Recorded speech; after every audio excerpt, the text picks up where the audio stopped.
pronto, eu não tenho que fazer nada, né? Não, só ligar. Eu tenho que deixar ligado. Tá. E, Ok. Calma aí, senão. e, Liga aí.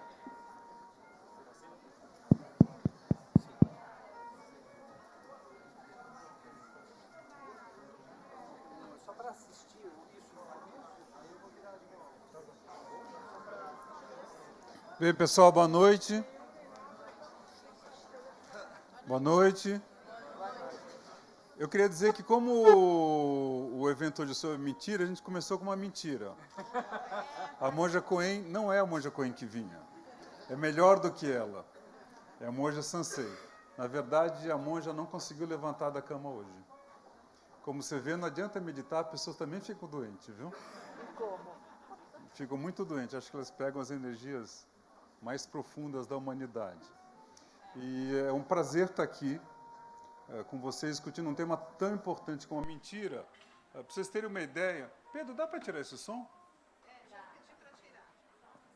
Tá. Esse século teve 3 grandes tragédias, no meu modo de ver. Teve a Primeira Guerra da Síria, a eleição do Trump e a saída do Reino Unido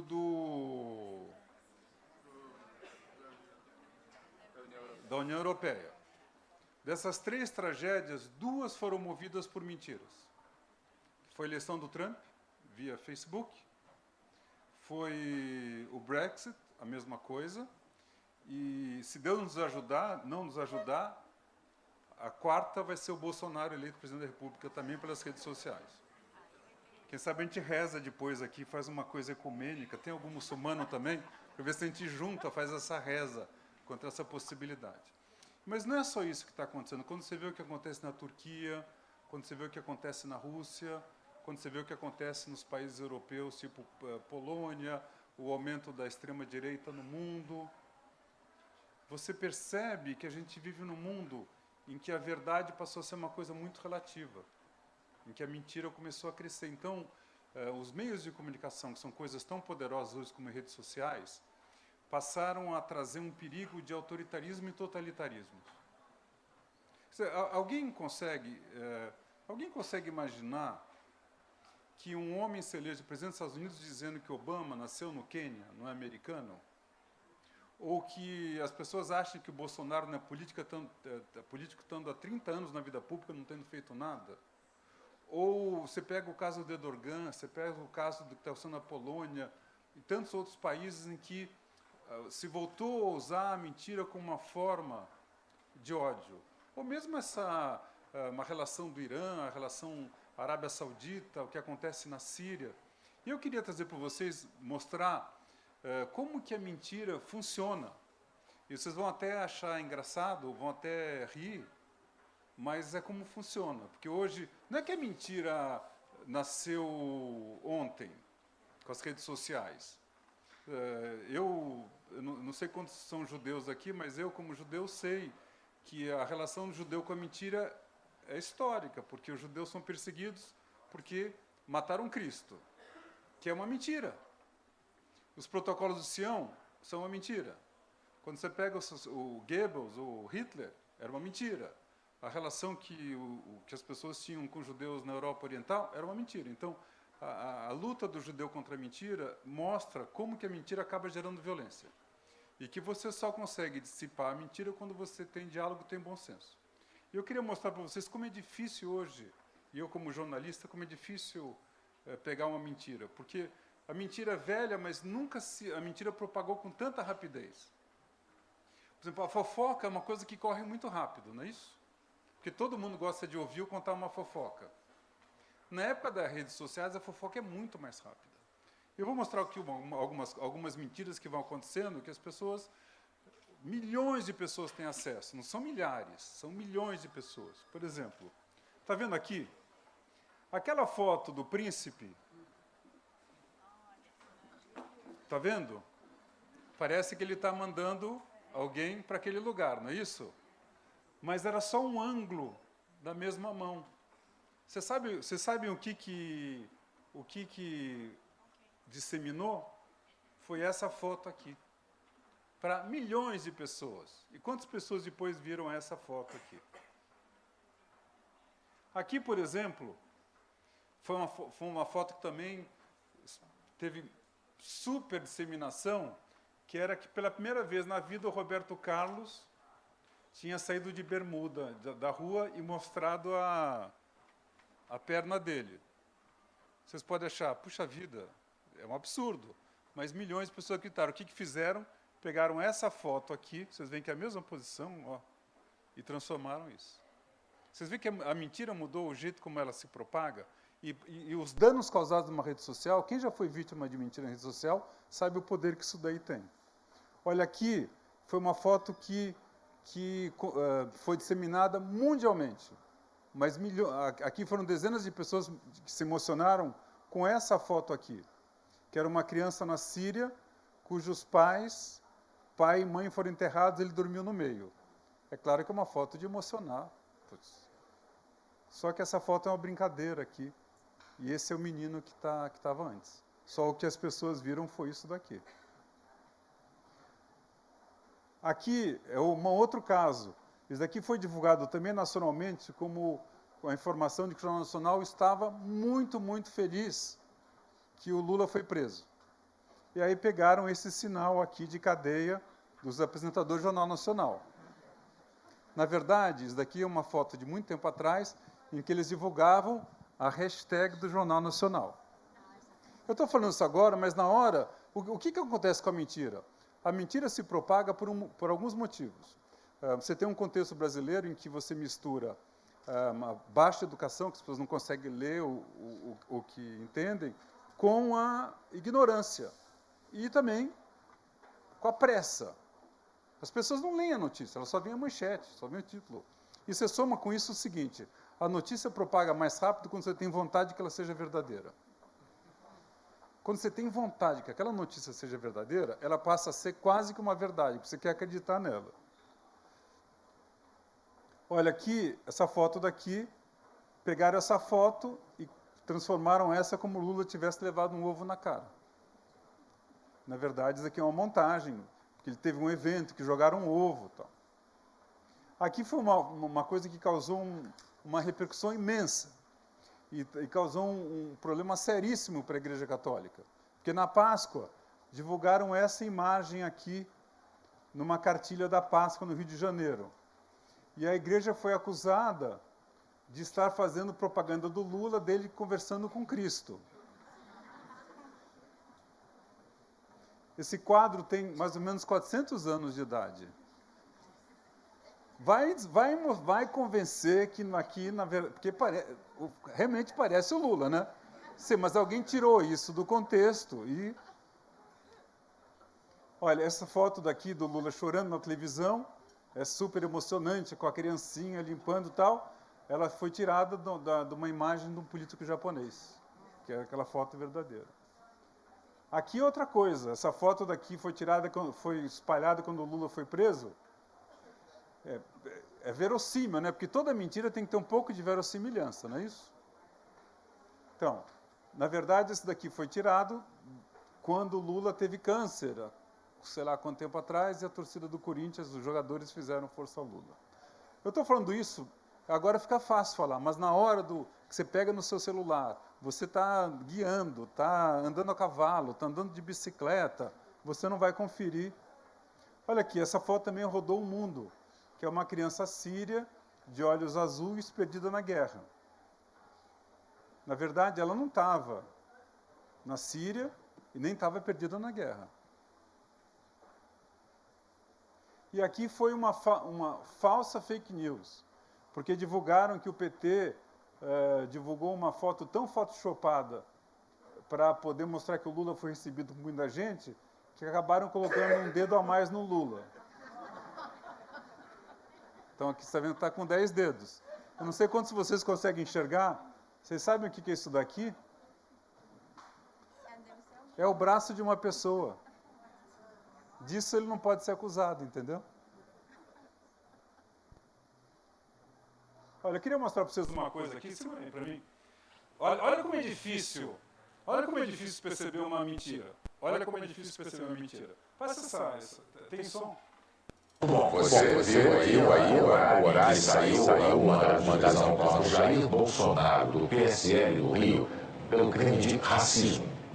Contra Jair Bolsonaro, do PSL do Rio, pelo crime de racismo. De acordo com a denúncia, Jair Bolsonaro usou expressões de cunho discriminatório, incitando o ódio e atingindo diretamente vários grupos sociais. A Procuradora-Geral da República, Raquel Dodge, avaliou a conduta de Jair Bolsonaro como ilícita, inaceitável e severamente reprovável. Que é verdade isso? Agora, você tem que ter um olhar quase que feminino para poder entender uns detalhes aqui. Volta naquele vídeo lá. Isso aqui, o próximo. Cacetada. Não. Bom, você viu aí, né, o horário em que saiu o mandado de prisão contra o Jair. Peraí, volta ali. Vejam a gravata do William Bonner. Vejam a gravata do William Bonner. Bom, você viu aí, né, o horário em que saiu o mandado de prisão contra o Jair Bolsonaro, do PSL do Rio, pelo crime de racismo. De acordo com a denúncia, Jair Bolsonaro usou expressões de cunho discriminatório, incitando o ódio e atingindo diretamente vários grupos sociais. A Procuradora-Geral da República, Raquel Dodge, avaliou a conduta de Jair Bolsonaro como ilícita, inaceitável e severamente reprovável. Prestando atenção. Em último lugar, deixa eu mostrar uma coisa, já que eu comecei a provocar o debate. Tem um vídeo, aquela outra coisa. Aqui, uma outra coisa, pode parar, a verossimilhança. Então, isso daqui rodou o Brasil inteiro, as pessoas acusando o Ciro Gomes de dar um tapa num rapaz do MBL. Então, o que acontece? É verossímil que o Ciro Gomes dê um tapa no rapaz do MBL? É verossímil, porque ele é esquentado, não é isso? E o pessoal do MBL provoca para receber um tapa nesse tipo de eventos? Eles provocam. Então, o que aconteceu aqui, ó? Pode passar. Bom, você viu. É próximo. Cacetada. Então, pode parar aqui, ó. Vamos voltar o vídeo, olha só. Um frame para o outro. É desse jeito que tá no vídeo. Eu tô só indo e voltando. Se vocês observarem, a sombra de um quadro para o outro, ela pula. A gente vai voltar um pouquinho e olha só nos quadros como que a sombra anda de quadro a quadro. A sombra vem pelo ombro e caminha em direção ao pescoço. E observem, a sombra desaparece. Por quê? Porque está faltando quadro. A mão ela fez um caminho de pelo menos 3 quadros até chegar nessa posição. Ela teletransportou de um quadro para o outro, como vocês podem ver. Os quadros foram removidos intencionalmente, que não é... Vocês perceberam? Muito bem. Aqui tem uma plateia, não sei quantos são jornalistas, mas todos os jornalistas acharam que era verdade. Todos. E reproduziram esse vídeo como se o Ciro Gomes tivesse. Então, só estou alertando para vocês o seguinte, que a mentira ela é universal, mas ela mudou o jeito que ela aparece, é muito mais difícil ver. E a gente vai enfrentar agora no eleitoral, em que se as pessoas não tomarem cuidado com uma mentira, um instrumento de ódio e desinformação, a gente é capaz de tomar ações profundamente erradas. Então, isso daqui que vocês viram é apenas uma metáfora do poder deletério que a mentira tem. Não sei se vocês... Eu fico até constrangido de falar isso na frente de um rabino aqui, que conhece mais a Bíblia do que eu, mas, pela lei judaica, você falar mal de alguém inventando coisas é punido com morte, não é? Ou não é punido com morte? Punido com morte, sabe por quê? Porque você mata uma pessoa pela palavra. E se você for pegar na Bíblia, no Velho Testamento, o Evangelho segundo São João, como ele começa? Ele começa, e no princípio era o verbo, não é isso? O princípio do grego significa fundamento, o fundamento da vida, o verbo. E do verbo se faz sangue e se faz carne. Então, quando você usa a palavra pela mentira e pelo ódio, de alguma forma você está matando alguma coisa ou alguém. Então, o que acontece no mundo contemporâneo é que a mentira exacerbada como ela está, o ódio como está, as redes sociais, eu acho que muita gente aqui já não segue mais Facebook e não aguenta mais aquela briga. Tenho certeza aqui. Quantas pessoas pararam de usar Facebook aqui? Levanta a mão. Olha aqui. Levante, olhem o pessoal para trás aqui, o número de pessoas que...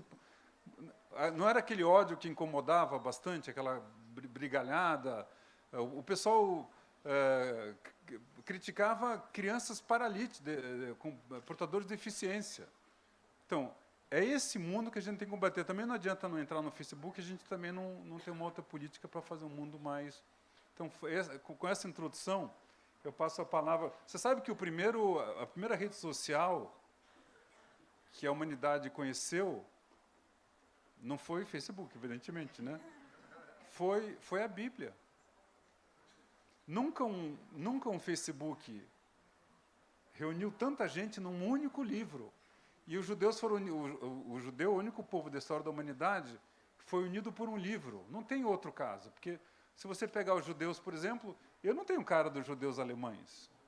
Eu tenho cara de judeus da África do Norte, né? Aí você tem judeu negro, tem judeu loiro, tem judeu baixo, tem judeu não é uma raça.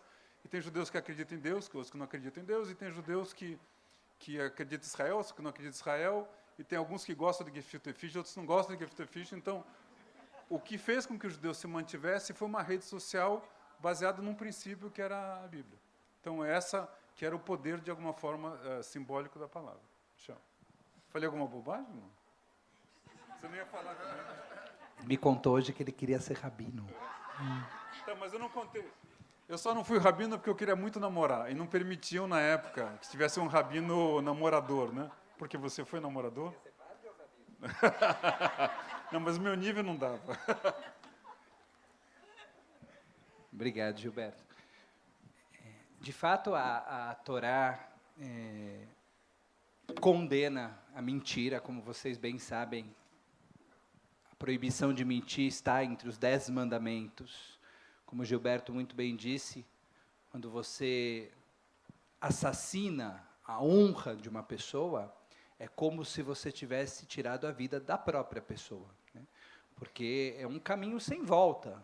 E nós conhecemos casos famosos, inclusive aqui no Brasil, de pessoas que foram difamadas e não tiveram nunca mais a possibilidade de recuperar a honra. Uma vez que sai a notícia estampada no jornal, depois para a pessoa correr atrás do prejuízo e provar que, na verdade, não era ela, ou que era ela, mas ela não tinha feito aquilo, ou qualquer coisa assim, a mentira tem um poder assustador de acabar com a vida das pessoas, e por isso, realmente, a tradição judaica condenou com muita força.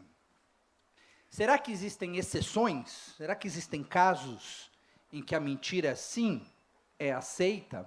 O Talmud traz uma história interessante. O Talmud é uma compilação de debates que os rabinos fizeram desde o ano 50 a.C. até o ano 550 depois de Cristo, por 600 anos. Esses debates começam na Judéia e terminam na Babilônia, no exílio babilônico.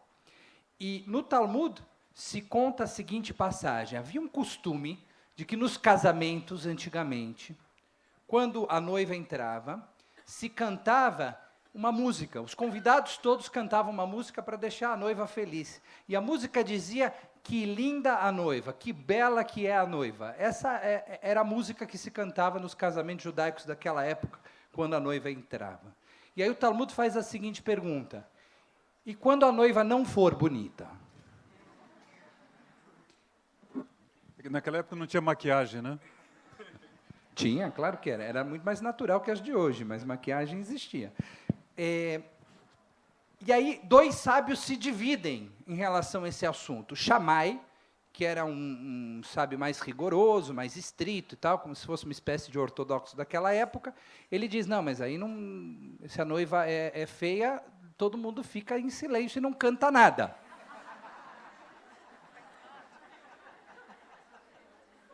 E aí Hillel, que era considerado uma espécie de liberal, progressista daquela época, ele diz: de jeito nenhum, tem que cantar a mesma música. Porque esse é um exemplo em que a verdade causa um prejuízo maior do que a mentira. Até porque essa não é uma mentira por completo, né? Essa noiva é bonita para alguém, pelo menos para o noivo, para o pai e para a mãe. Obviamente estamos falando de algo extremamente subjetivo, que é a beleza. Mas se a gente fosse traduzir isso para os tempos modernos, Gilberto, talvez seria equivalente a A esposa que comprou um vestido na promoção, aqueles que não pode devolver, chega em casa, vira para o esposo e fala: o que você achou, meu bem? E ele não gostou, mas não dá para devolver mais o vestido. O que ele deve fazer? Monja, o que a sabedoria oriental diz numa situação como essa? Me atiraram assim de repente. Boa noite. Nossa, muito bonito a apresentação. E eu vou falar, como você bem falou. A pergunta é o que o marido fala sobre o vestido da noiva, Estou tentando, da esposa. Estou pensando. Pensando, sabe o quê? Primeiro vamos É ver que a pergunta, preço, né? a pergunta dele é assim, até que ponto a mentira é uma forma de você contar uma verdade maior? Sim. Não, é que eu estou pensando, nós estou escutando tudo isso, mas a gente sabe, eu estou falando segundo a minha tradição, né? A mentira não vem de fora, a mentira está dentro de nós. Aí que está o problema. Sempre tentamos sinalizar para fora. Vocês são uns mentirosos, eu sou uma santa monja budista que eu não minto, já menti. Me escudo nos ensinamentos para me mentir? Ou simplesmente esses ensinamentos são para aprofundar dentro da minha natureza como ser humano e reconhecer que esse vestido não é bonito, não, mas a pessoa se sente bonita, se sente realizada, e eu simplesmente vejo a verdade que ela tem, a verdade que ela está realizando, eu digo, não dá para devolver, foi caro o vestido, meu bem, aproveite e da próxima vez vamos comprar juntos, né?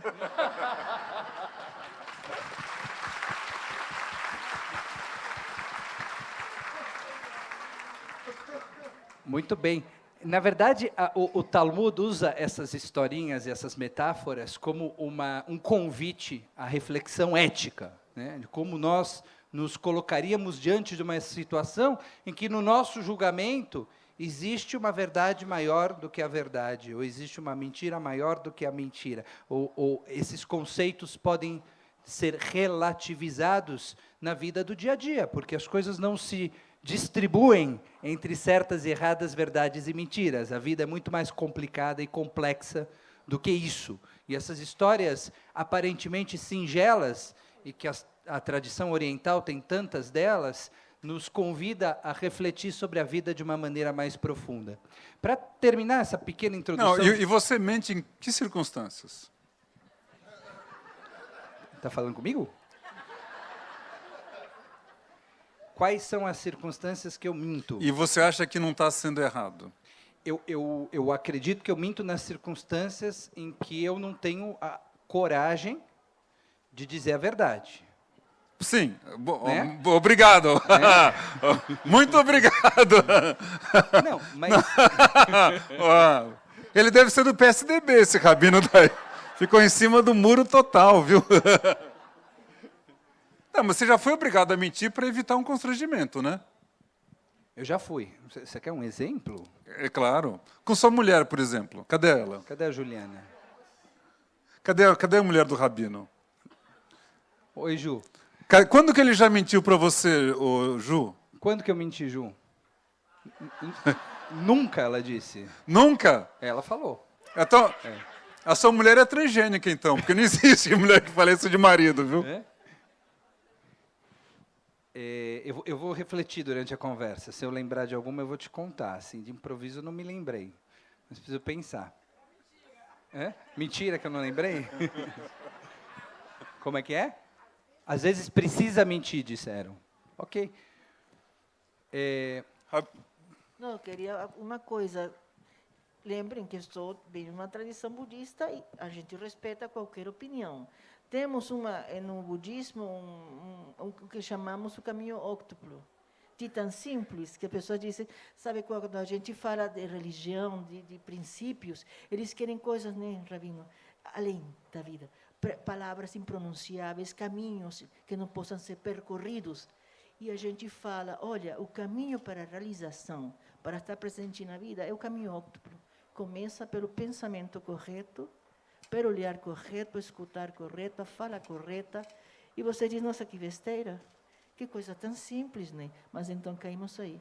Neste momento, qual seria a palavra correta? Qual seria a postura correta? Não só digo física, emocional, de atitude. Qual seria? A gente não sabe. Estamos preparados sempre para o imprevisto. E nesse momento somos como improvisadores com ética. Seria até certo ponto, né? Eu não me preparei para ter uma postura aqui, eu vou ficar de frente. Não, não, não. As palavras vão surgindo, a gente vai resgatando a sabedoria que me permite me inserir, fluindo com o momento, e aí não pode ter inverdade, não pode ter mentira. Nasce no momento e o que é? Amanhã não sei. Mas como foi a sua busca de uma verdade interior? Como foi esse processo? Você teve que romper várias mentiras para chegar à monja, não? Continua rompendo isso todo dia. A gente se acha, por isso a gente começa nesse trabalho de conhecimento. O que eu perguntei é se o ser humano não vive cercado das mentiras que são a autoimagem, as ilusões que ele tem, porque o budismo trabalha muito com a ideia do rompimento da ilusão enquanto uma grande mentira, não? Isso mesmo. Mas não estamos cercados, vivemos, somos. Isso faz parte do nosso kit. O problema é quando eu quero olhar a mentira, o mal, fora de mim. Aí eu já comecei a me mentir. É dizer que eu sou mais virtuosa, não é, Rabino? Que eu sou a melhor porque eu leio o Torá, porque eu leio os escritos de Buda, porque eu recito sutras. Quem diz? Isso não garante. Minha mestra, Monja Coen, com o conhecimento que tem da vida, dos sutras, dos movimentos religiosos, pegou uma virose.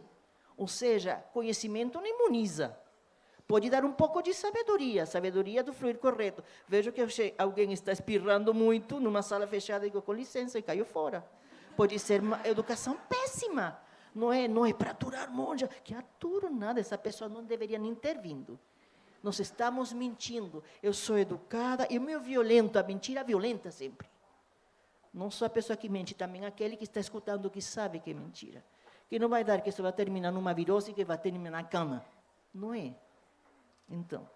Na visão de vocês, a vida após a morte é uma verdade ou uma mentira? Vou te contar um segredo. Eu ainda não morri, ou não me lembro. Primeiro, e depende da escola budista, né? Tem escolas budistas, e com muito respeito estou falando, de verdade. Se eu tivesse lembrado de alguma morte, mas quem diz que a gente... De que morte estamos falando? Também, né? Porque a gente só vê uma morte, quando estiver naquele caixão, e eu como monja budista, depois numa folha, um pedacinho assim, pequenininho, com todas as minhas cinzas aí. Essa é a única morte? Tem certeza? Todo dia eu não morro para conceitos, morro para preconceitos, prejuízo, não preconceitos em português. Se escorregar no portunhol, não é mentira, eu escorrego mesmo. Teu português é ótimo. Nossa, são gentis. Está vendo? E isso não é mentira, isso é uma verdade. É verdade. Acabou de pegar uma mentira, tá vendo? Eu lembrei de uma mentira, eu conto daqui a pouco. Inveja. Então, a que morte estamos falando? Existe a morte mesmo? Qual? Essa morte em que parou de latir. E tantas pessoas que estão mortas respirando, né? Olhando sem olhar, falando sem falar, vivendo sem viver. Agora, Michel, no judaísmo, a vida após a morte é uma verdade ou uma mentira? Um rabino, sabe que um rabino responde uma pergunta com uma parábola, né, com uma história. Responde uma pergunta com outra pergunta ou com uma parábola.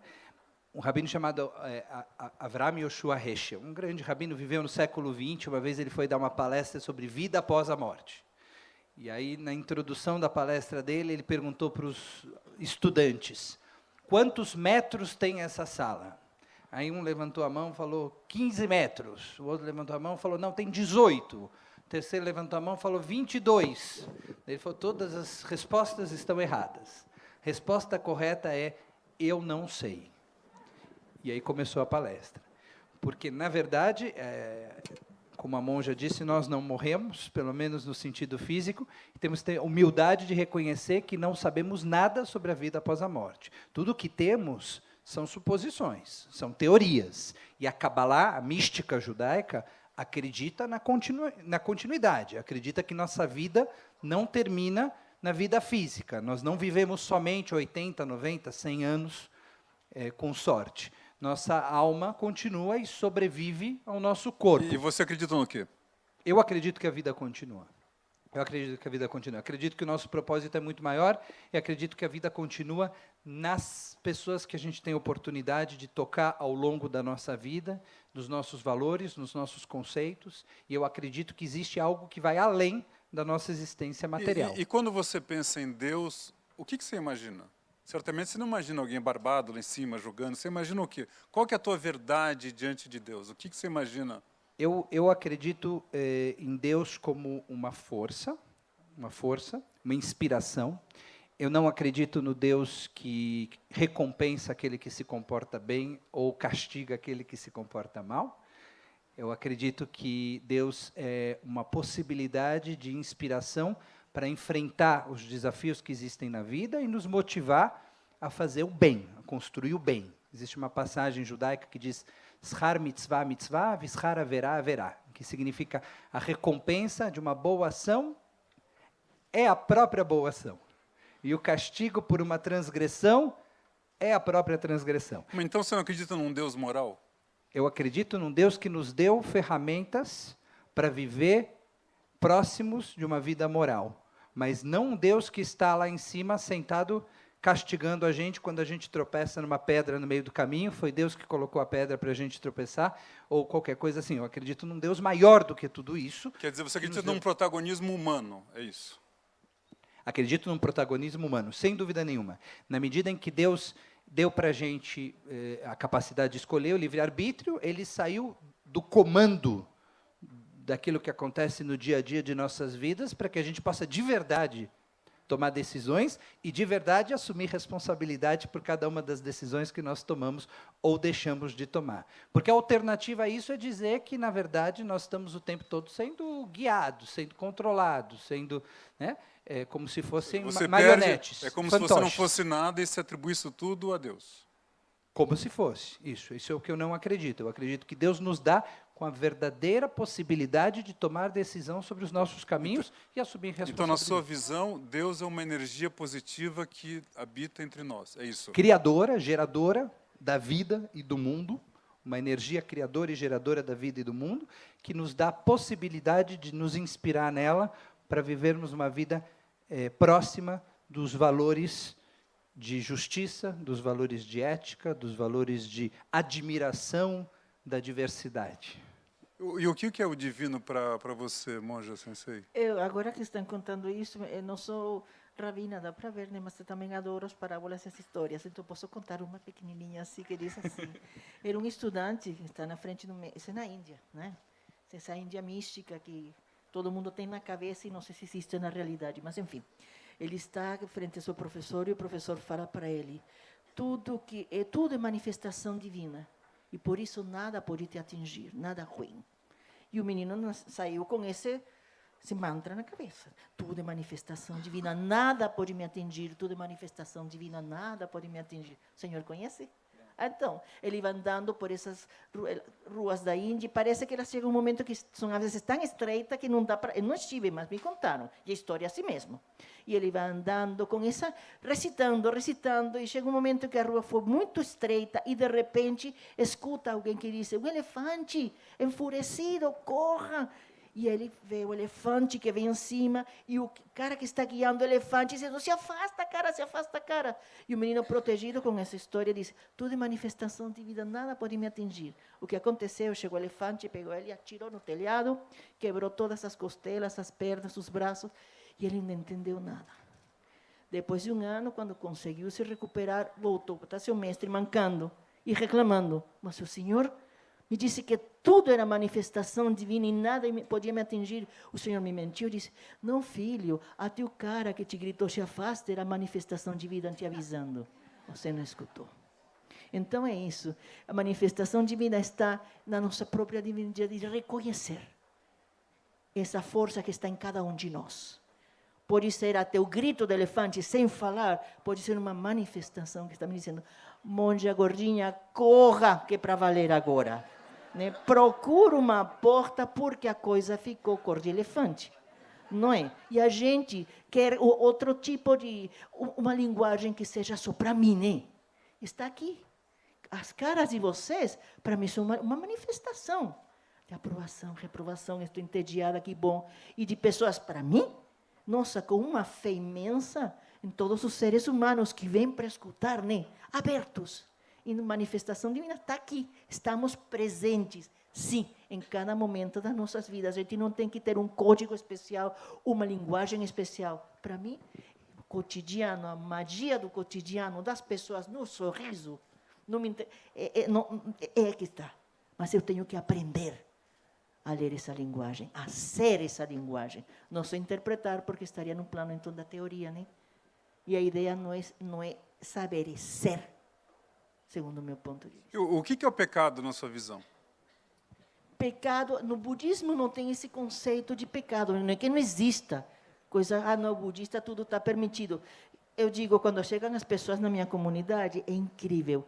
Comunidade zen budista, o que vai ser muito bonito. Censura? Não. Não, ao contrário. O que fazem os bonitinhos? Temos um corredor, tiram os sapatos e andam descalços para cima e para baixo. Eu digo, pessoal, isso é uma comunidade zen budista, não é uma comuna hippie, não. Não é para andar descalço, tem normas, né? Então, esse conceito de pecado a gente coloca assim como responsabilidade. Eu sou absolutamente responsável, eu tenho que assumir erro. Um erro que eu cometi, produto de que da minha ganância, os 3 venenos budistas, ganância, raiva e ignorância. Nos fundamentos. Ganância. Raiva e ignorância. Ignorância. Mas não ignorância, por exemplo, eu não sei nada de judaísmo. Mas nós estamos falando dessa ignorância que me afasta da verdade geral como ser humano, que não tem a ver com um conceito, a gente não briga. O rabino fala uma palavra e fala outra no final. Se existir aquela comunhão de verdade, a gente vai se olhar no olho e nos entendemos, não é? Pecado, a gente prefere falar por responsabilidade, assumir um ato que a gente sabe que cometeu e que não apaga. Eu posso me arrepender, eu errei, não devia ter falado isso, mas o falado está. Mas se não tem a noção de pecado, também não tem noção de culpa? Claro, responsabilidade. Responsabilidade, a culpa pode ter muito ego. Olha, nós temos muitas cerimônias no budismo, nos mosteiros, eu tive 4 anos no Japão, treinando tudo, sobretudo a paciência, e dos outros, mais ainda. E muitas cerimônias, para cima e para baixo, e você errava, e eu percebi, quando o primeiro erro que eu tive, eu passei a metade da cerimônia fazendo uma cerimônia dentro da cerimônia, dizendo, eu errei, olhem que burra eu sou, estrangeira que não fala japonês, olhem meu erro. Isso, nossa, me sentia culpada, não que isso, nada. Já errei, o erro está, disfarça, fica na tua, estuda bem, e da próxima vez se ensina corretamente. O resto é puro eguinho. A gente vê que errou, se transforma na percepção do erro, e que pode ter a mudança, senão a gente fica, aí errei. É óbvio, e daí? Eu errei. Sim, e grita aos 4 ventos nos cantos, infinitos cantos nos multiversos que agora temos, né? O pior é isso, não tem tem multiverso, teoria das cordas, dos pulos, de tudo isso. E de que adianta? Percebendo o erro, é no momento em que a gente faz aquela virada. Culpa para quê? Hoje você acha que tua vida é íntegra, no sentido de ser inteira? Você conseguiu esses anos todos que você morou em outros países, no Brasil, na Venezuela, no Japão, você acha que você conseguiu atingir um estado de integridade consigo próprio, de verdade consigo próprio? Olha, não sei se era velhice, eu já estou com 59 anos, mas eu cada dia estou mais contente comigo mesmo. O contentamento de que de me mentir, não, tudo pelo contrário, de conhecer realmente minhas limitações, gente. Ou seja, você me convidasse, minha mestra me disse, olha, vai ter uma maratona na Livraria Cultura, e é subir e descer, assim, de joelho. Digo, sei, eu amo a senhora, mas eu não vou, eu conheço minhas limitações, ou seja, no primeiro degrau já estou morta. Explica melhor isso. O teu contentamento com a vida veio de você se conhecer melhor. Sim, claro. E saber o que você faz bem e o que você faz mal? Não, no que eu faço, de quem sou. Porque eu faço, estou limitada no tempo e no espaço. Eu faço agora o que eu posso fazer no momento, amanhã eu não sei. E o que eu fiz já não tem importância, me trouxe até aqui. Mas isso não me condena, não me limita, não me define. Eu sou um processo, todos somos um processo em transformação. Então você não encara a velhice como a proximidade da morte? Ou que a morte é uma passagem só? Ou que também não faz diferença? Eu gosto muito de viver, sabe? Nossa, acho a vida lindíssima. Em São Paulo, melhor ainda. Acho a cidade mais instigante, maravilhosa e com pessoas incríveis. Me lembra muito Caracas, minha cidade natal, né? Pessoas lindas, maravilhosas e cultas, né? Eu gosto muito disso, mas esse conhecimento de qualquer ser humano te coloca na tua própria mortalidade. Eu que estou conhecendo o que é ser, eu sou vida. E a vida, eu gostaria de contar uma coisa que me falaram, sabe que sempre perguntam isso. Você perguntou antes, e a morte, o budismo? Eu estava minha mesa de uma palestra lindíssima, e estavam uns reitores, professores importantes, ela foi comer com eles, e eu fiquei com as secretárias, as pessoas, e estou comendo. E para mim, não só por golice, é por preceitos também, a hora da comida é sagrada. E eu ia comer, e uma mulher me perguntou, mas a monja, o que acha da morte? E eu disse, bom, sabe que é um assunto profundo, a gente pode tratar, tem livros, tem sutras, você pode, mas tem certeza? E a comida esfriando, e isso é pecado. Comida fria, isso é pecado, sim. E a mulher queria que eu desse, ou seja, que existia vida depois da morte. E eu chego um momento em que eu disse, minha senhora, existe vida sim depois da morte. A mulher olhou vitoriosa para toda a senhora. A monja confessou, disse, a senhora vai morrer e a vida vai continuar maravilhosa sem você. Mas é verdade. É isso. E a comida não vai mais esfriar. Isso mesmo, a gente não continua pecando, né? E eu continuo comendo muito feliz. Agora, no catolicismo, você sabe que eu, como judeu, tenho um pouco de inveja do catolicismo, né? Num ponto. Que é o seguinte, você se confessar e ficar limpo dos pecados, é um alívio, deve ser um alívio tão grande. Você sai, amanhece aquela segunda-feira, que o final de semana foi uma barbárie, que você fez as piores coisas do mundo. Aí vai na igreja na segunda de manhã, você reza não sei quantas Ave Maria, você está limpo, não é isso? Eu acho que o judeu criou a psicanálise com a inveja do confessionário. É a única explicação que eu tenho para a invenção da psicanálise. Como que o judeu lida com a mentira e com o pecado? Você não consegue se limpar mais, ou consegue se limpar? O maior compromisso que pode haver é com a nossa consciência, né? Com nós mesmos. No final das contas, toda essa metáfora do Yom Kippur, do dia do perdão no judaísmo, e da balança de Deus, que coloca de um lado os teus pecados, do outro lado as tuas boas ações, isso é um símbolo daquilo que está acontecendo na nossa cabeça o tempo todo, né? Nós somos os nossos maiores juízes, podemos ser muito cruéis com nós mesmos, muito exigentes, e podemos ser permissivos demais. Uma vez alguém disse que uma definição boa de ética é aquilo que você pode contar para os teus filhos na mesa de jantar com tranquilidade. Quando você se orgulha do teu dia, quando você se orgulha do que você fez, do que você falou, do que você deixou de fazer, do que você deixou de dizer, e você pode falar sobre isso com os teus filhos em volta de uma mesa de jantar, então é sinal que você realmente está orgulhoso e tranquilo com você. Acho que no final das contas... Posso acrescentar um pouquinho na sua definição maravilhosa?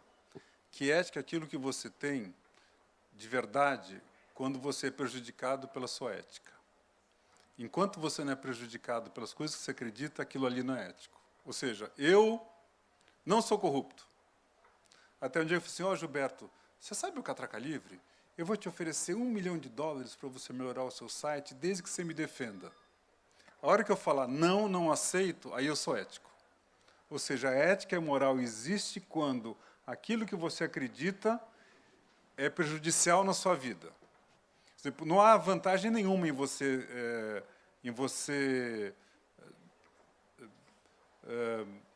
falar da moralidade e nunca pagar pelo preço de falar pela moralidade. Então, acho que você se veja numa situação em que aquele teu valor é experimentado. Experimentado, e você vai perder por esse valor. Se você não perder por esse valor, não virou ética. Ou não?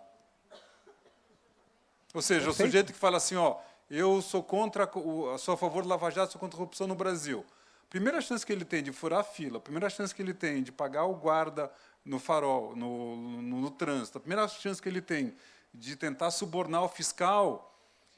Pessoal, essa corrupção que está aí, ela não veio de Marte. Ela veio porque a gente, de alguma forma, é tolerante. Uma das coisas mais impressionantes que eu tive, só te acrescentando, nessa Copa do Mundo, foi, para mim, o sinal cristalino do que nós somos. O Galvão Bueno. O jogo com a Rússia. Ele falou o seguinte, reclamando de um atacante russo, que toda vez que ele estava impedido, ele parava. O atacante impedido, ele parava. Antes do, falou assim, corre, quem sabe o juiz não vê. Não, vocês viram isso daí, não viram isso daí? O brasileiro é assim, faz, quem sabe o juiz não vê, quem sabe o polícia não vê. Então, a gente vai criando uma sociedade, isso está acontecendo, é reflexo da gente. Ela não falou aqui de que a verdade não está fora. O Brasil tem uma frase que eu tenho horror, ódio do Brasil, que é assim, toda vez que acontece algum problema, tem alguém que fala a seguinte frase, alguém tem que fazer alguma coisa. Não é isso? E o alguém, eu não sei quem que é o alguém. Não, alguém tem que fazer alguma coisa, não é você que tem que fazer uma coisa. Então, você pega, joga o papel no chão. Você pega, fuma um cigarro e joga ele no chão. Você não frequenta a escola do seu filho, você não vai no posto de saúde. Se eu fizer um teste aqui em quem vocês votaram para deputado estadual, vocês estão pensando, né? E se eu falar bem dos que lembraram e que não choraram, você acompanhou o seu deputado estadual? Você mandou uma carta para ele? Não deve ter um aqui. Nem eu. Quem que é? O deputado estadual. Então, numa sala de 1000 pessoas. A senhora não é deputada estadual, né? Então, vocês veem, numa sala, eu não acompanhei uma deputada estadual. Então, o que eu estou falando é o seguinte, não adianta falar que o Lula é ladrão, que o Temer é ladrão. Até que ponto nós somos coniventes com essa ladroagem porque a gente aceita isso? Eu tenho certeza, se vocês comprarem um livro aqui na Livraria Cultura e ele levar em casa, ele estiver rasurado, vocês vêm trazer de volta. E se o Pedro não entregar, vocês vão bater no Pedro Hertz. Vão no Procon, no seu... Por que a gente não age assim quando a coisa é do outro? Então, isso que eu gostei, tem uma coisa dos dois aqui, que é o seguinte, não é que a mentira está no outro, a mentira está na gente. Mas sabe que você está falando uma coisa que eu gostei, eu só faço ênfase. Vocês perceberam um pequeno sotaque que eu tenho, falei, sou de Caracas, né? Amo de paixão o Brasil e São Paulo é minha cidade. E uma coisa que me deixa muito triste, mas muito mesmo, esse ego pequeno de nós brasileiros, que temos a exclusividade do mal, da ruindade, da mente pequena, tacanha, e eu fico olhando, e são pessoas maravilhosas que me dizem isso. Cansei de pegar taxista e dizer, nossa, que brasileiro não presta, corrupto, uma porcaria, só rouba. E um táxi impecável, ele bem vestido, articulado, falando bem e fazendo um bom serviço. E eu pergunto para ele, senhor, deve ser de Marte, né? Porque o senhor não é brasileiro. Ele diz, vamos então. E então? Está falando mal de quem? Essa coisa de que é o brasileiro, é o ser humano. A ruindade está no ser humano, a bondade está no ser humano. Abrir um pouquinho a visão, não para se sentir melhor. Ai, que bom, existem corruptos no mundo inteiro, ai, que bom, posso me corromper ainda mais. Não, é para reconhecer isso, que todos temos esse potencial de virarmos corruptos, porque já temos essa semente. O que eu vou regar o quê? Com preceitos, com ensinamentos, com ética, com medo, com o que for. Mas eu te interrompi aqui. Você acha que eu lembro o que eu estava falando? Da ética, da ética. Que a ética é você poder chegar para os seus filhos na mesa de jantar. Então, e no final das contas, se você puder dormir de bem com a tua consciência, desde que você tenha uma consciência relativamente saudável, isso, na minha opinião, é o bem, é a ética. Né? Você tem esse primeiro compromisso de estar de bem com você mesmo. Né? E acho que o judaísmo te convida, através dessa metáfora da balança de Deus, no Yom Kippur, etc., a você ter uma avaliação, uma autoavaliação diária do teu comportamento, e ver se o teu comportamento passa ou não passa. E ser benevolente com você também, no sentido de admitir que você é um ser humano, e que você vai cometer erros, mas na medida em que esses erros te incomodam, e que você tem a coragem de repensar e de rever e de reavaliar, então você tem a possibilidade de caminhar com mais integridade. Eu me identifico muito com o que a monja falou. Eu acho que a nossa integridade está na capacidade de admitir o que nós somos e o que nós nunca seremos. O que nós temos e o que nós nunca teremos.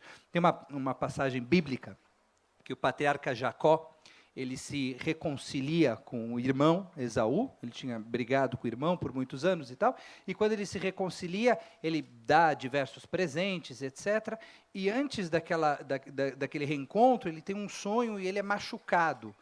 E logo em seguida, a Bíblia, a Torá, fala que ele chegou à cidade de Shem íntegro, inteiro. E os comentaristas falam, mas como ele chegou íntegro? Ele deu os presentes para o irmão para poder se reconciliar. O anjo, no sonho, machuca ele e ele fica manco. Então ele está machucado, ele perdeu o dinheiro, e o versículo seguinte diz que ele chegou shalem, mesma raiz da palavra shalom, paz, shalem, íntegro, inteiro. Ele chegou íntegro, não porque ele tinha tudo, porque ele conseguiu ficar de bem com aquilo que ele não tinha. Ele conseguiu se reconciliar com as suas ausências. E na hora que nós nos reconciliamos com as nossas ausências, com aquilo que nós não temos e nunca seremos, então nós temos uma possibilidade de nos aproximar da integridade. Miashir, pergunta a Ética dos Pais, quem é o rico? Asameach bechelko, aquele que se contenta com aquilo que tem. Aquele que tem a capacidade de ver com coragem aquilo que ele pode ser e o que nunca será. E você segue isso? Me esforço para seguir isso. Então, se você segue, você é uma pessoa feliz com você mesmo? Eu sou uma pessoa feliz comigo mesmo. Sou uma pessoa feliz comigo mesmo. E me diga uma coisa, eu tenho um trabalho do Newton Bonder, que até virou uma peça aqui na livraria, no Teatro do Pedro, que eu fiquei muito intrigado com a peça. Eu fiquei muito intrigado com o texto, eu li o texto, e o texto fala em poucas palavras o seguinte, que a pior forma de traição é a autotraição. O que você entende por isso daí? Eu entendo que o nosso compromisso maior é conosco mesmo. Na medida que nós não temos a capacidade de sermos fiéis com nossos próprios valores, então eu penso que é muito difícil a gente seguir em frente, a gente andar com alguma autoestima, algum orgulho próprio, quando nós não temos a possibilidade de sermos fiéis àquilo que nós dizemos, àquilo que nós discursamos, àquilo que nós defendemos. Então, o que o Newton diz, de maneira belíssima no seu livro, é que o nosso compromisso principal precisa ser conosco mesmo. Ou seja, quando você não se respeita, você perde a narrativa diante da vida, e a vida fica inútil, é isso? Perde a narrativa diante da sociedade, e perde a narrativa diante de você mesmo. Qual é a autoestima que pode ter a pessoa que passa por cima dos próprios valores? Aquele que violenta a si próprio. Aquele que violenta a si próprio, qual é a autoestima que pode ter? Eu acredito que o maior compromisso é com nós mesmos. A pergunta não é se Deus escuta as nossas rezas, é se nós ouvimos as nossas rezas, se nós somos capazes de escutar aquilo que nós estamos dizendo, aquilo que nós estamos defendendo. Então, se nós formos capazes de nos ouvir, então nós temos alguma chance de perseguir esses valores. E o que significa nos ouvir? O que significa se ouvir? O que é isso? É ter a coragem de ver as suas trevas, de ver o seu lado podre, saber que é parte de você e que não é uma coisa extemporânea, é isso? É ter a coragem de olhar para dentro. Esse é o olhar mais difícil de todos, né? Você lembrou do Freud, e eu acho que a terapia é um excelente caminho, embora não único. Cada um encontra a sua forma de autoconhecimento, que pode ser a meditação, que pode ser o divã, que pode ser a música, que pode ser o teatro, que pode ser a literatura, mas você precisa buscar alguma maneira de entrar em contato de forma mais complexa, de forma mais aprofundada com você mesmo, de se conhecer. E a hora que você se conhece, então não há limites, né? Mas esse é um trabalho muito fácil de falar e muito difícil de acontecer, né? O olhar para dentro é o olhar mais complexo. Nós temos muita facilidade de olhar para fora e muita dificuldade de olhar para nós mesmos. Pessoal, por incrível que pareça, já passou 1 hora dessa conversa, viu? Tem mais 3 horas? E a gente vai abrir para umas perguntinhas de vocês. E só que as perguntas façam de forma curta para a gente poder perguntar para mais pessoas. Quem ficou com alguma questão ali que gostaria de perguntar?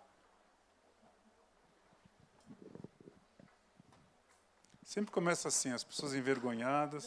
Quando a gente está demorando. Podia falar o seu nome? Leonel Zacles. Essa discussão a respeito do que é verdade e do que é mentira é uma discussão de base filosófica. Isso nós vamos ficar milênios discutindo, se tivermos vida depois da morte, né? E não vamos chegar a uma definição, porque não há verdade absoluta, não há mentira absoluta. Por exemplo, um terrorista, nós temos contraposição de valores, né? Os valores ocidentais são uns e os valores de um terrorista, por exemplo, são completamente distintos. Então, para ele, aquilo que para nós é mentira, para ele é verdade. Então, é muito subjetivo e muito pantanoso nós discutirmos isso. O que nós realmente precisamos, do meu ponto de vista, como a monja disse, é lutar para que haja maior educação do povo, para que a população possa ter mais ferramental para discernir entre o que é mentira e o que é verdade. É isso que cada um tem que olhar no Facebook, nisso, naquilo. Você quer falar, Michel? Obrigado, viu? É isso, obrigado. Leonel, tem uma coisa que me assusta mais do que as mentiras, do que as notícias falsas, do que as fake news, que são as notícias verdadeiras. O Brasil já viveu a ditadura. Existem países no século XXI que ainda vivem a ditadura. Lá existe a notícia verdadeira. Existe a versão oficial dos fatos. E não existe nada mais assustador do que isso. As notícias falsas são o preço que nós pagamos por uma sociedade democrática, em que as pessoas têm a liberdade de dizer o que elas pensam. E algumas pessoas, mal intencionadas, vão se aproveitar dessa liberdade para o engodo, para enganar o outro. Mas eu prefiro pagar esse preço de ter que avaliar as informações, confrontar as informações, ler diversos jornais, visitar diversos sites, do que viver numa sociedade como nós já vivemos no Brasil, e não faz muito tempo, em que havia notícia verdadeira, em que havia a versão oficial dos fatos, como existe na Turquia, por exemplo, em que jornais foram fechados de maneira violenta. A primeira coisa que acontece numa ditadura é essa. A imprensa é limitada, é fechada, é presa. E isso é um risco que nós não podemos e não devemos correr. Então, nós pagamos um preço da democracia, que é justamente a necessidade de ter que checar as informações, checar os fatos. A diferença em relação ao passado de hoje é que essas mentiras se propagam com uma velocidade absurda, né? Antigamente, como o Gilberto falou, havia fofoca também. Sempre houve fofoca, sempre houve difamação. Mas o poder de disseminação da fofoca e da difamação era limitado. Hoje em dia, um clique, a distância de um clique, você realmente reproduz algo milhões de vezes. E se for algo que inclui a raiva, o ódio, isso passa adiante com uma velocidade maior ainda, impressionante. Mas ainda acho que vale a pena pagar esse preço e não viver numa sociedade de ditadura. Quem quer perguntar? Ali atrás, seu nome, depois tem aqui, né? E depois, pessoal, que acabar aqui, eles vão estar à disposição de vocês conversarem com mais profundidade, né? Oi, Cláudio Sendic. A pergunta é a seguinte. No livro Sapiens, a gente percebe um capítulo onde o homem se torna cognitivo. Naquele momento, eu acho que a frase que mais define é quando o homem ele era verbo, ele se sentia verbo e achava que vivia no paraíso. Num determinado momento, ele se transforma em sujeito e se sente Deus. Eu acho que a mentira é inerente do ser humano, ela não vai acabar nunca. A minha pergunta para vocês seria: como que a gente consegue, na evolução do ser humano, conter isso? Será que é com educação? Conter? Desculpa, como que a gente consegue conter? Conter. Quer dizer, segurar a mentira. Não usar tem como ela segurar. como se diz, é um Por que obstáculo segurá-la? para a paz. Por que segurá-la? Por que não reconhecê-la? Não vai segurar. Você esmaga uma coisa e vai surgir com mais força. A gente tem que ser a transformação. Eu não posso fazer com que vocês deixem de mentir. Eu não posso conter isso. Eu posso viver na verdade. E se eu, com meu exemplo, não falar, se eu sendo outra pessoa, se sente tocada no coração, na alma, no pensamento, e vê que esse é o caminho, aí a mentira não tem vez. Não é de matá-la, é de perceber, ela está aí. Essa é uma cobra que vamos ter que viver com ela o resto da nossa vida. Mas não é esmagá-la, é saber que ela está aí. E saber que eu digo, ela é uma cobrinha branca e preta, branca e preta. O senhor acha que a mentira vai se apresentar assim, né, senhor? Da próxima vez vai vir em forma de vespa. Da próxima vez vai vir com a cara da minha mãe, me contando uma mentira. Não é? E a gente está, esse vigiai, que falam todas as religiões, nós estamos falando nisso. Vigiai não para fora, para dentro. E eu reconhecendo a cobrinha com todas as caras, eu vou falar para ela, filhinha, eu te conheço, você também é eu, né?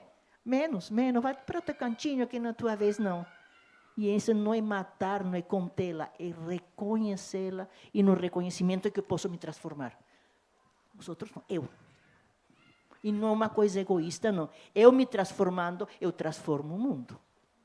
É isso. Mas por aí? Mas é difícil viver na verdade, porque se você pensar objetivamente, biologicamente, todo dia a gente morre um pouco. Todo dia a gente fica um pouco mais frágil. Todo dia a gente fica um pouco mais dependente. Se você for pensar essa verdade, que é uma verdade inexorável, biológica, se você não tiver mecanismos mentais de auto-engano, possivelmente você vai entrar em depressão, ou não? Imagino que isso, porque reconhecer a vida como ela é com essas variações, é por quê? Porque eu me deprimo, porque eu tenho um conceito de uma coisa fixa, um ego fixo que o budismo nega. Não existe nada fixo, nada permanente. E não é o budismo, é a vida que me está dizendo. Se eu tivesse o corpinho e a barriguinha dos 20 anos, aí poderia ser um bom exemplo. Não tenho. Eu me transformei. Eu sou um exemplo da minha vida. A vida me viveu, eu vivi minha vida, estou aqui. A depressão, a angústia, vem de que se apega a uma imagem que eu aprendi, que me disseram que era boa, que eu gostei, que me funciona em um momento. Imagem, ideia, atitude, tanto faz. E eu fico com isso firme, e a vida dá gargalhadas, a gente diz, monja, a senhora não entra numa calça 20, nem que vai acabar a catuça. Entre em outra calça maior. Não é isso. E eu não vou ficar deprimida. Entende? Não vai dar, a depressão vai vir disso, não é?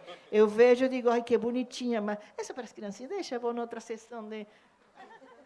E é assim isso. A depressão, isso não é para reconhecer uma realidade, a verdade. A verdade não pode fazer, como vai fazer mal? A verdade é ver o que está na minha frente, não o que eu gostaria de ver, não o que me disseram que era para ver. E a verdade e a liberdade, se amam. A meditação é para chegar nesse ponto, né? Espero.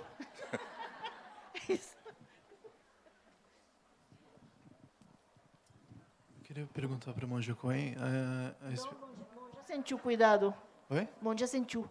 Sentiu. Se cuidado, que minha mestra é usurpação de identidade, só da prisão. Desculpa. É porque o cristianismo ele fala assim, né? Cristo ele fala para assim, não mentais, né? Mas como que é, não ouvi? Não mentais, né? Não mentais, mentais de mentira. E assim, mas como que o budismo vê, né? Buda, ele fala assim de uma verdade que a pessoa tem que alcançar internamente para espalhar para o exterior, é isso? Não tem o que espalhar, não tem nada a ser espalhado. Você vai reconhecer, primeiro, dentro de você, reconhecendo, sendo essa verdade, que ela vai ter, igual que a mentira, muitas caras, dependendo da pessoa, do momento de quem sou eu. Eu reconhecendo e sendo isso, eu posso, a pessoa que está na minha frente, ela vai, vocês entendem, você reconhecer, a gente não reconhece o que não sabe, não é? voltar, se refugiar, reconhecer. Como eu reconheço alguma coisa, uma verdade? Isso é verdade, que está por cima, né, Rabino? Além das leis dos seres humanos. Não é isso? Estavam falando, o senhor falou em terrorismo, que eles têm uma visão da vida, disso, daquilo. Isso é produto de cultura, de educação, de interesses. Coisas pequenas, tacanha, tem uma coisa maior, que todos carregamos dentro. E tanto carregamos que a gente reconhece uma pessoa e diz, isso é verdade. Não é assim? Mas como isso é que é verdade? Se eu não conheço, porque está dentro de mim. Então, espalhar, é ser, atingir. E isso vai se refletir, as pessoas vão ter acesso dentro delas. Está entendendo? Ou não? Não, ele não entendeu. Será que eu me perdi? Ou seja, não espalhar é ser, gente. Você sabe que a raiz da palavra hebraico conhecer é fazer sexo, né? Conhecer é fazer sexo. Como está escrito na Bíblia? E Adão conheceu Eva. Ou seja, não é que trocaram cartão de visita no paraíso. Que a ideia de você conhecer é a ideia de você gerar vida. E você reconhecer é você regerar a vida. Então, quando você conhece, é por isso que o jornalismo, quem usa a palavra, tem que ter a responsabilidade de saber que aquele conhecimento pode tanto gerar vida como gerar morte. E o que está se discutindo aqui é o uso da palavra como elemento de construção do conhecimento da vida. Quando a gente pensa, por exemplo, em Goebbels, o que é? É o uso genial da palavra para a morte. Quando a gente pensa esses marqueteiros que inventaram as coisas mais incríveis sobre esses políticos que hoje roubam e dizendo que eles são honestos, eles usaram a palavra, o conhecimento para produzir a degradação. Então, um passo civilizatório, eu como jornalista, educador, é você saber reconhecer a palavra como elemento de vida. Porque aí ele falou que as verdades, o terrorista tem sua verdade. Eu sempre aconselho aos jornalistas mais jovens o seguinte, olha, a verdade não existe. Mas se você ouve vários ângulos de um mesmo assunto, você está muito próximo de chegar na verdade. Ou você está muito mais próximo de não entrar na mentira. Então, o que acontece do fundamentalista, seja judeu, seja árabe, seja o que for? O que acontece do fundamentalista? Ele é incapaz de ver um assunto de vários ângulos. Então, ele acha que ele tem a verdade. Não é isso? Se você é alguém que é habilitado a ver os vários ângulos, você fala assim, olha, aqui se vê de um jeito, aqui se vê de outro, aqui se vê de outro, e eu também vejo de outro. Você nunca vai ser um fanático se você tiver a habilidade da sutileza e das nuances. Porque o terrorista, o fundamentalista, só consegue ver morte e vida, pecado e virtude.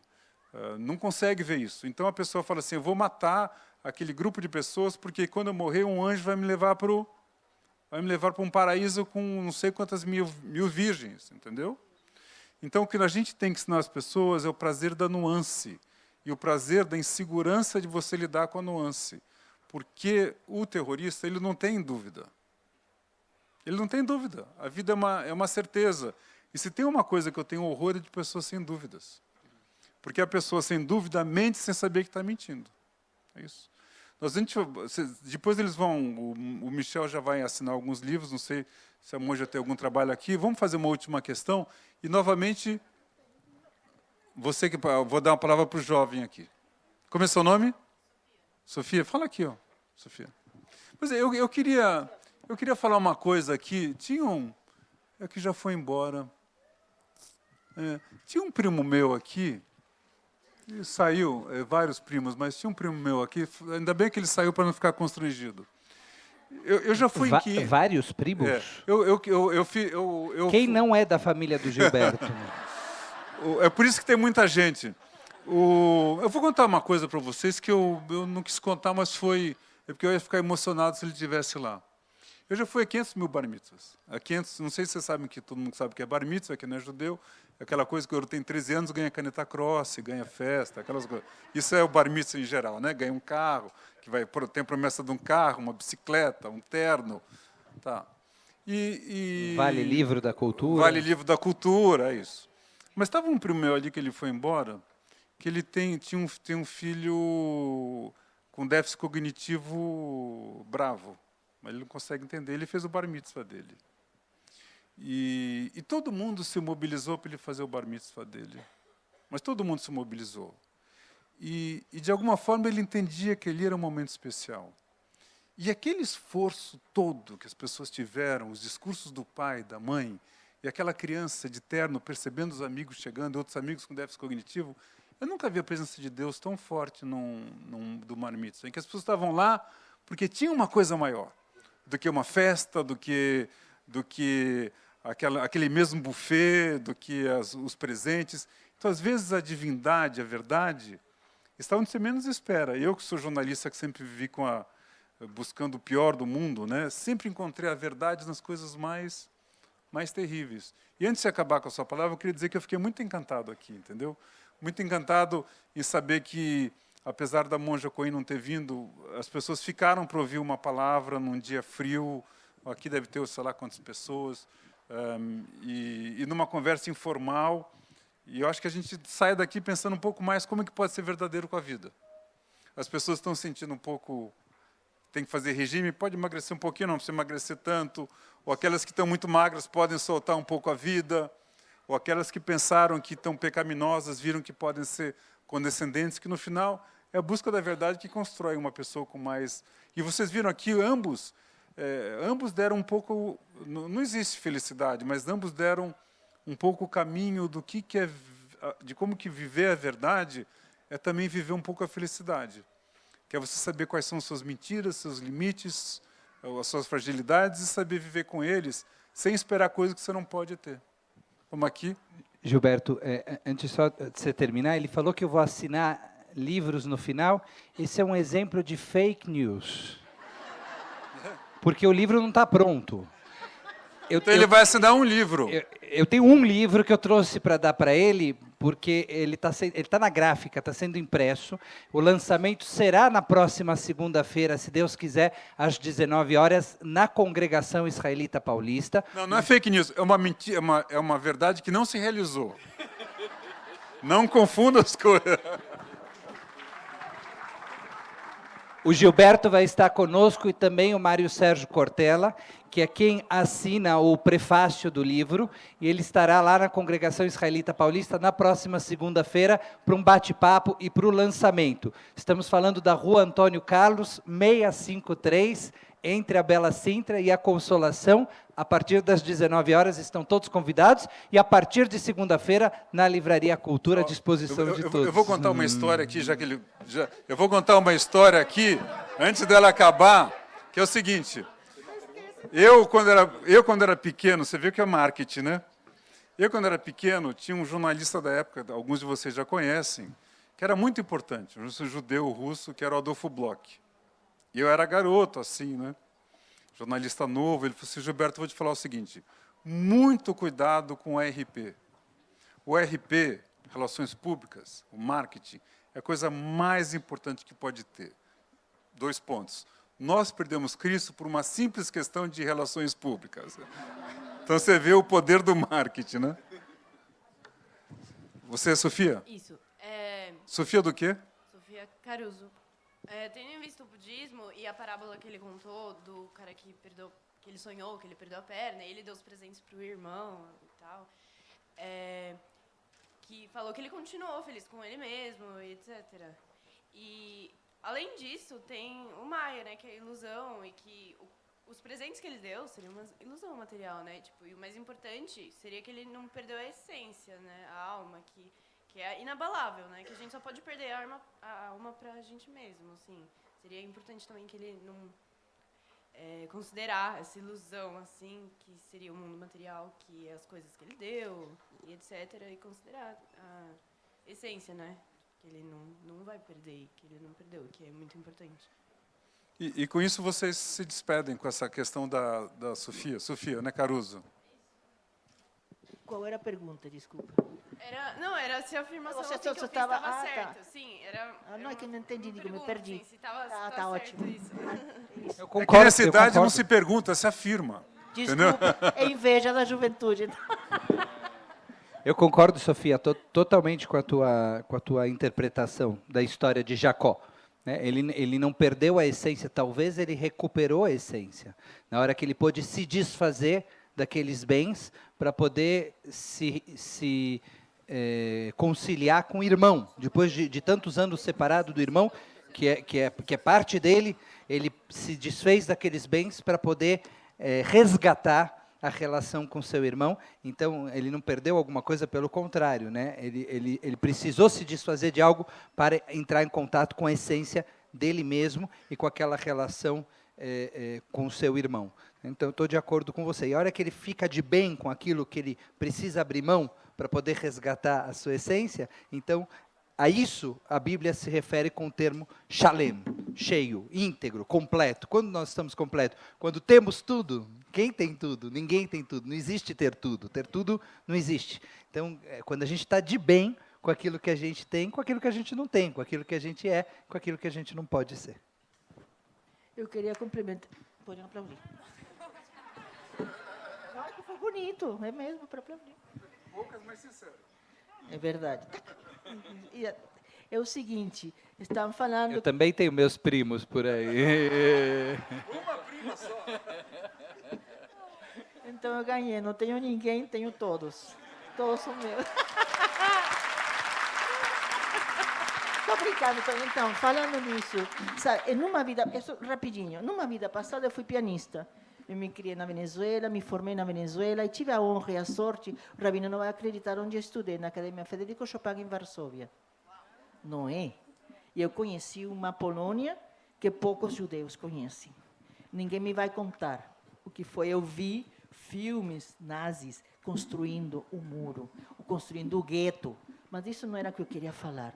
Eu tive o treino com uma grande professora, Pani Regina. Pera, eu não entendi.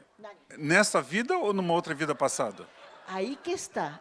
Claro, e aí que está muitas como? Vidas. É que a gente acha que tem uma vida só. Ô, Pedro, traz o piano aqui para testar aqui. Vai tocar Chopin agora pra gente. Não, mas viu? eu cobro, isso é separado. Imagina. Então é o seguinte, a gente estuda muito e todo mundo pensa que vai ganhar muito, né? Eu ganho. Claro, tem a técnica, o estudo, e tem uma coisa muito importante em qualquer profissão, que para mim chama de fé. Fé no que é na música. No meu caso, quando minha professora me dava uma música X, Beethoven, Bach, Chopin, quem for, eu tinha fé que primeiro na minha professora, porque não conseguia tocar isso. Eu digo, ela não é louca, ela não quer me matar, eu consigo. Depois vinha essa etapa de provação, sabe, que você estuda, estuda, estuda, e essa é a parte fácil. Passem esse estudo da música para a vida da gente, que a gente diz, nossa, estou cheio de dificuldade, mas eu consigo, não consigo. E chegava a parte mais perigosa. Eu já tinha estudado tudo, tinha decorado a música, e não acontecia nada. Essa é a noite escura, pela qual todos atravessamos, né? E a gente continuava, porque por fé, porque eu sei que, em um momento, me entregando à minha prática, fosse do piano, de escrever, do rezo, de interpretar, qualquer coisa, ia surgir. Mas eu, antes de que a música surgisse, eu tinha que estar absolutamente vazia, eu tinha que dar todos os meus presentes. A música, nada se manifesta num lugar ocupado. A música tem pavor de ego, tem pavor de opinião, tem pavor de eu gosto ou não gosto. Ela é. Eu tenho que me esvaziar, dar meus presentes, dar minhas ideias, dar de pensar Chopin é assim, não. Eu vou ser simplesmente um instrumento de uma coisa maior, mas eu preciso perder tudo. E isso eu treino, essa entrega, entregar tudo, e no momento que você entrega tudo, e que você ganha, quando você já não tem mais nada para perder, nesse momento a música aparece. Sabe que a visão da mística, da Kabbalah, da criação do mundo, é a visão de Deus reduzindo a si mesmo para dar espaço para o universo. A ideia de que Deus ocupava todo o universo. Deus ocupava todo o espaço do universo. Então Deus precisou fazer um exercício de redução de si próprio, não cirurgia bariátrica. Ai, não fala isso. Redução de si próprio para poder criar espaço para o universo existir. E a redução dele é uma metáfora do livre-arbítrio, porque é só quando Deus reduz a si mesmo é que nós temos o espaço para ousar, para arriscar. O que é a vida sem o risco? O que é a vida sem a ousadia? É justamente porque nós podemos ousar, podemos ser responsabilizados pela nossa ousadia. E a gente não poderia dizer que ele se retraindo é quando ele pode se manifestar, ele mesmo? Claro. Então, antes de concluir aqui, eu queria agradecer primeiro ao Pedro Hertz, que cedeu esse espaço maravilhoso.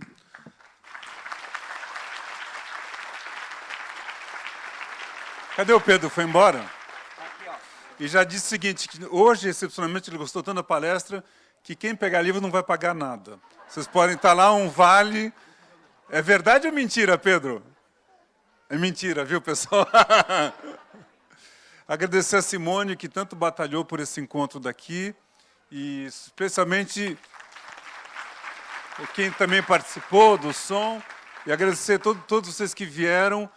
Para mim foi uma surpresa. Ontem à noite eu fui informado que não teria mais esse debate, porque a monja Cohen estava doente.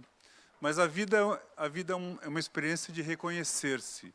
E a monja Sansei se reconheceu aqui de uma forma tão maravilhosa que eu pensei que as pessoas talvez não fossem ficar, e ficou todo mundo, acho que saiu todo mundo ganhando com essa experiência de vida e profundidade. Boa noite a todos vocês. Viu?